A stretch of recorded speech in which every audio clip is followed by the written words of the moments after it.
الحمدللہ رب العالمین والصلاة والسلام علی سید المرسلین، اما بعد۔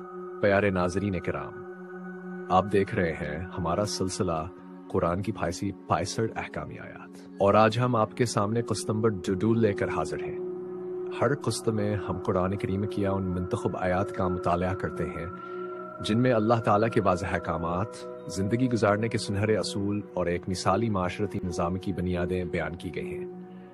آج کی اس قسط میں ہم مزید 10 احکامی آیات کا مطالعہ کریں گے جن کا تعلق انصاف، معاملات، عبادات، اخلاق اور معاشرت سے ہے۔ آئیے تلاوت قرآن کے بعد آیات کے مفہوم اور کے عملی پیغام کو سمجھنے کی کوشش کرتے ہیں۔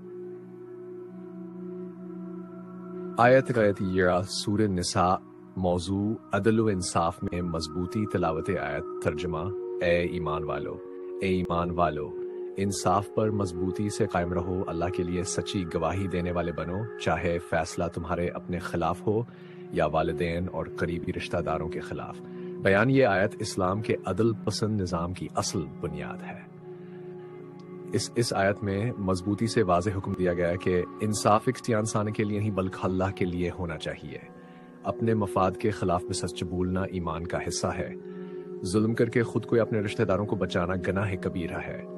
قاضی، گواہ، گھر کے سربراہ، استاد، کاروباری افراد سباسہ حکم کے مخاطب ہیں۔ دشمنی بھی انصاف کو نہیں بدل سکتی۔ دوستاور رشتہ دار کی محبت بھی حق سے ہٹنے کی اجازت نہیں دیتی۔ عملی سبق: جو قومیں انصاف پر قائم رہتی ہیں وہ کبھی تباہ نہیں ہوتے۔ آیت دیا، سورہ بقرہ، موضوع رشوت، دھوکہ اور ناجائز مال کی ممانعت۔ تلاوت آیت، ترجمہ: آپس میں ایک دوسرے کے مال کو ناحق طریقے سے مت کھاؤ۔ بیان: اس آیت میں ہر وہ طریقہ حرام قرار دے دیا گیا ہے جس کے ذریعے انسان دوسروں کا مال ناحق ہتھیائے، جیسے رشوت، دھوکہ، فراڈ، جال سازی، کاروبار میں جھوٹ، کم تول کر فروخت کرنا، جھوٹی گواہی دے کر مقدمہ جیتنا، سود کا لین دین، کسی کی کمزوری کا ناجائز فائدہ اٹھانا۔ مثال: اگر کوئی شخص کسی مجبور انسان سے اس کی چیز کم قیمت میں خرید لے تو یہ بھی باطل طریقہ ہے۔ آیت سورہ بقرہ، موضوع قرض اور لین دین کرنے کا حکم۔ یہ قرآن کریم کی سب سے طویل آیت ہے جس میں ایک مکمل معاشی اصول بیان کیا گیا ہے۔ قرض کو تحریر میں لانے کا حکم، گواہوں کی موجودگی، لین دین میں وضاحت اور شفافیت، کسی معاملے کو مبہم نہ چھوڑنا، کمزور شخص کی طرف سے اس کا ولی تحریر کروائے، گواہی میں خیانت سے بچنے کی سخت تاکید۔ اصل پیغام: اسلام کہتا ہے جھگڑوں سے بچنے کے لیے معاہدے تحریر میں لے آؤ۔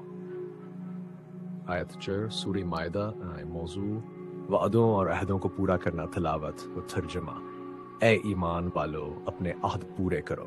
بیان: اس آیت میں میں ہر قسم کے وعدے پورے کرنے کا حکم دیا گیا ہے۔ اللہ سے کیے وعدے، انسانوں کے درمیان کیے گئے معاہدے، کاروباری کنٹریکٹس، نکاح کا عہد، زبان سے کیے گئے عام وعدہ خلافی صرف ایک اخلاقی خرابی نہیں بلکہ پورے معاشرے میں فساد پیدا کرنے والی چیز ہے۔